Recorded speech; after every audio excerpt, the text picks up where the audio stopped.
Tesla gave us a buy signal. What do you think you should be doing for the floor and ceiling, right? What do you think you should be doing for the floor and ceiling? We'll bring back our tool. And these are just some of the things I'm walking you through that I personally do, right? Just for me. Did Tesla break the ceiling today or did it break the floor? Well, if Tesla was in an uptrend, I had a higher probability for me to take Tesla calls, and look what happens. We broke the ceiling right here at 950. It almost went up to TP2 in about 15, 20 minutes. That's easy money right there. I see everybody put calls in the box. Man, you guys are shaking and baking tonight. That is just some of the things that like I walk through in my head, because a lot of people say, well, what do you see? This is exactly what I see. So like one of my processes is I have this up on one monitor. I like to see some of these signals coming in.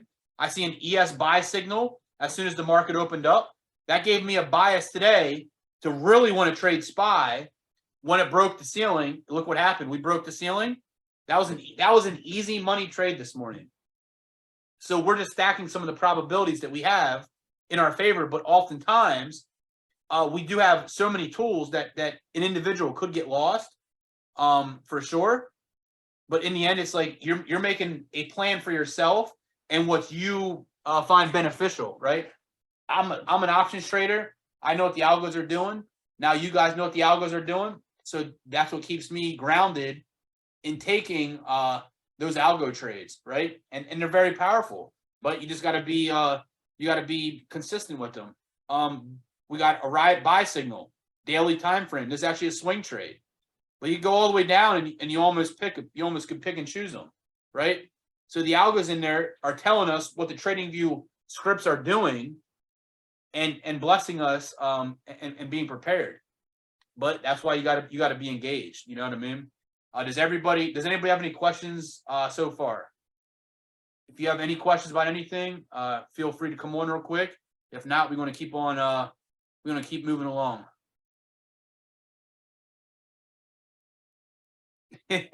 Bradford says one bag. Man, look at this. Look at this guy right here. I'm gonna put him on the spotlight. What's this mean right here, Bradford? I don't get it. Hey, you good? We just having fun. All right, so moving along. So that's my game plan, or that's basically what I do day trading. If you come into the live room tomorrow, you might hear me say I have a bias to take calls only or puts only on certain stocks, and that's something that I'm keeping an eye on. I do have 4 monitors, so it makes it a little bit easier for me. If you have one monitor or one screen, it can be a little bit more difficult, but it's all good. You know, you come in and you make money trading the floor and ceiling first, and in a month or a month and a half, now you can go buy another monitor with your profits. You know what I'm saying? So that's our recap on the floor and ceiling and how I'm using the floor and ceiling with different levels. And you even got Jamar using the floor and ceiling in crypto. You know what I mean? So it's like you got to find an asset and you build confidence. You know what I mean? And you just keep taking the same setup and pattern over and over again. But I did have a couple people say they were unsure about it and how to use these extensions or targets. And that's why we went over this tonight. So, all right, if we don't have any questions, the next thing I wanted to go over is how do I get a feel for overall market sentiment, and what do I keep an eye on for the week? So I'll go here to my Thinkorswim, right? And I'll look at SPY, and I'll put SPY on. And I'm going to erase all this. And what I like, right, is let me get my drawing tool again. Boom, boom. If price closes underneath the 7 and the 55, right, on the daily time frame, I have more of a bearish bias than I do a bullish bias. Over here, when price is above the 55 and the 7, I have more of a bullish bias than I do a bearish bias. There was a lot of people saying, well, I'm taking puts, and that's fine. I respect other people's opinions. For me personally, I won't risk my money unless it's in alignment with what I know works for me, right? So once again, there's many ways to make money in the markets, but if I'm going to invest or hold a trade, short-term swing trade, I need it to be in trend on the daily chart. That is just my rule. We could pull up any symbol. Someone give me a random symbol. So you just don't be like, well, Brandon likes SPY. That's why he talks about it. The Mexican pizza is back at Taco Bell. Give me a random symbol. Yum. All right. We'll look at Yum. Random symbol. So like right here would be opportunities. I see opportunities, right? Right here would be a perfect opportunity. Price was undervalued. We closed underneath it. The next day, I'm taking a breakdown right here. You go into a put, you're good. When we get into this area right here, I'm not interested in taking it. When price closed underneath at this point, we are underneath our 55. We are underneath our 7. The next day, I'm waiting for a breakdown. We never got it, so I would never have taken that trade. So right here, I got one winner. Price then is above the 55 right here. The next day, I'm waiting for a breakout. We would have got it right here. I'm using the previous bar as my stop out. And look what we got. We got expansion to the upside. Guess what? There's another winner. Price then gets underneath the 7, gets back above it. I'm taking a breakout here. On this day, I would have got another winner, right? We got underneath it. We closed back above it. I'm looking for a breakout right here. Price gives us push up to the upside. There's another winner. We then get a reset. We get above it. The next day, I'm taking this breakout. Here's my stop out. I get stopped out. Guess what? I took a loss. Nothing that you could do, right? So on those 1, 2, 3, 4, you got 5 winners and 1 loser. Once again, 83% win rate, just creating a set of rules. And if you follow the same set of rules that I do, you'd be golden. So like right now, what do I see here on Yum? I see Yum. We actually closed above the 7. We're above the 55. I would have taken a breakout here this morning. Look at this push up on Yum right here. We're going to bring it back to a 5-minute chart. Second the market opened up, you could have taken your longs, and this went from 130.59 up to 130. That's a whole dollar in 10 minutes, right? How much could we have made on this trade? Well, this is planning the night before. Yum. You would, if you're day trading it, you would take a weekly. If probably going to take, well, this one got monthly contracts, so it's not really as good. But so let's say you took 31 days of time and you copied this and we put this on the chart. Control V. You would have gotten in this trade right here at $1.55 and it hit a high of $1.85. There's 30 cents of movement in 10 minutes. So 30 divided by 150, there's 20% ROI. I'd be risk-free on that, right? That's an easy trade. Yum, I probably want a day trade, so I'd probably find something that's more liquid. Let's see what Apple would have done. Same thing. All right, Apple to me is in a no man's zone right now. However, we are above the 7. We're not above the 55, so I probably would have passed on this one, right? We look at SPY, or let's look at SPX. Look at SPX. Right now, SPX, we're above the 7. I would have taken a breakout right here, which would have been the 100% fib from Friday. And let's bring it back to a 5-minute chart. We would have been in this trade. We would have gotten this trade right here at 950. Same thing. Price is at 4,003. You probably would go a little bit out of the money. These are a little bit more expensive. SPX. And if you would have taken 1 week at time, 7 days, 4,000, you would have to go somewhere probably the 4,025s, maybe even the 4050s, because they'd be under $1,000 per contract. But this is the same exact thing as SPY, just 1/10 of the price. So if we control V it, check it out. At 950, we would have gotten in right here at $1,550, and today they hit a high of 1878. So you could say 1878 minus your cost basis of 1550. That's $325 net profit divided by 1550. There's an easy 20% right there, and you're buying super safe trades. You're buying Friday's expiration or the following Friday's expiration just to give you some comfort. Like, to give you comfort in that trade, right? SPX. So if we would have taken that trade, my ultimate hard stop would have been on this day, would have been right here. No ifs, ands, or buts. I would have walked away from that trade. Nothing else that you could do. If you want to be a little bit more aggressive and you want to hold the trades, the perfect setup is once it gets above the 55, here would be your entry on this day. Here would be your stop out. And look what happens. You could have let a runner go. So if we would have got this trade back on 1-9 when I would have liked to get it, right? And you would have held till today, just to give you some perspective. If you would have bought 2 weeks of time, you would have went out about 50 points out of the money, which isn't really that much. It's like going 5 points out on SPY. What was it? What was the date? 1-9, and it went up to 117. So 1-9, we would need Friday's expiration, which would be the 20th. So we'd be taking the 20th expiration.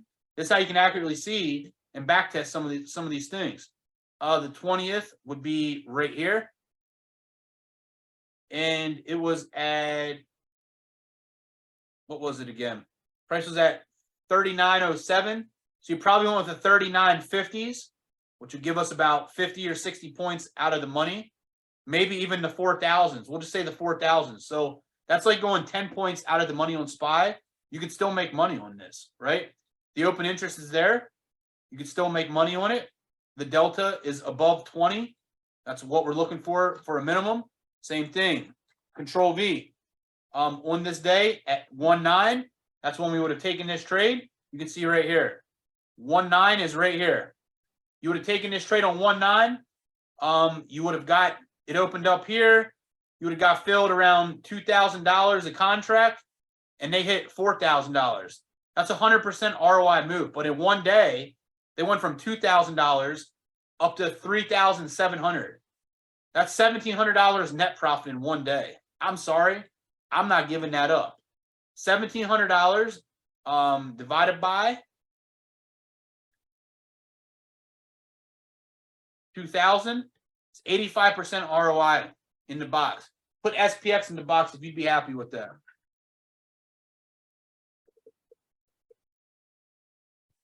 So the reason I'm sharing this with you is because this is another technique that I like to use, and how I get, yep, we got an SPX in the box, we good. This is one of the techniques that I like to use, and all it requires you to do is come into the market the day before, right?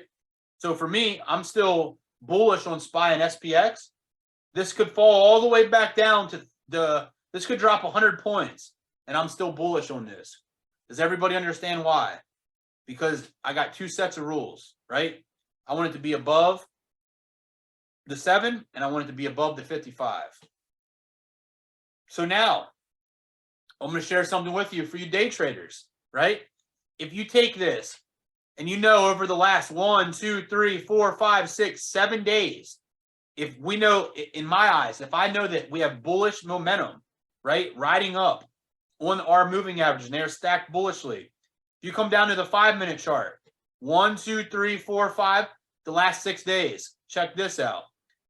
At the open right here, are we above our moving averages or are we not?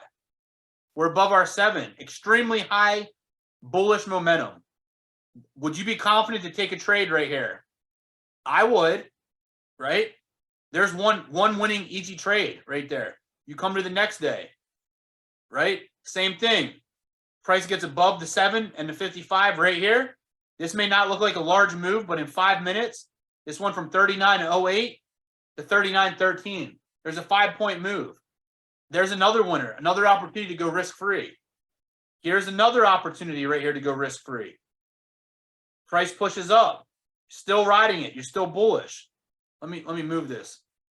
Still bullish. If we zoom out a little bit, what I see on this chart is I see money. I see right here, we're above our 7 and 55. That's an easy winning trade. Here, we're above our 7 and 55. That's an easy winning trade. Here, we're above our 7 and 55. You still could have won and went risk-free. Probably got to stop that one to break even. Here's another breakout, another easy trade. This morning, we all took calls. I was confident taking calls. There's another winning trade. Here, you would have taken your calls. You would have got a loser. Loser. Winner. Here's another breakout. There's another winner. Here's another winner. There's another winner, break even, winner. Here's a winner right here. There's another winner. Here's another winner. In the end, you being patient and waiting for these setups to present themselves, that is what gives us money over and over and over again. And that's some of the things that I'm doing the night before or before I come into the mornings. And a lot of people are like, well, how do you have confidence in doing this? I mean, the tools are right in front of us. It's easy, you know? It's a lot of screen time. It's just using the confirmations between a whole lot of things. Then, if you want to be real crazy, when we trade in the mornings, we got our reversal arrows, and we get a reversal arrow here. You could be super aggressive and take your calls here. You know what I'm saying? You could take your calls here and be super aggressive. But in the end, it's just being patient and waiting for these trades to present themselves and set up, and they play out over and over and over again. So that puts us. Does anybody have any questions? If not, we'll move on to the next section. Yep. Hey, you know, we all masterminds. You know what I mean? All right. So what I do, right?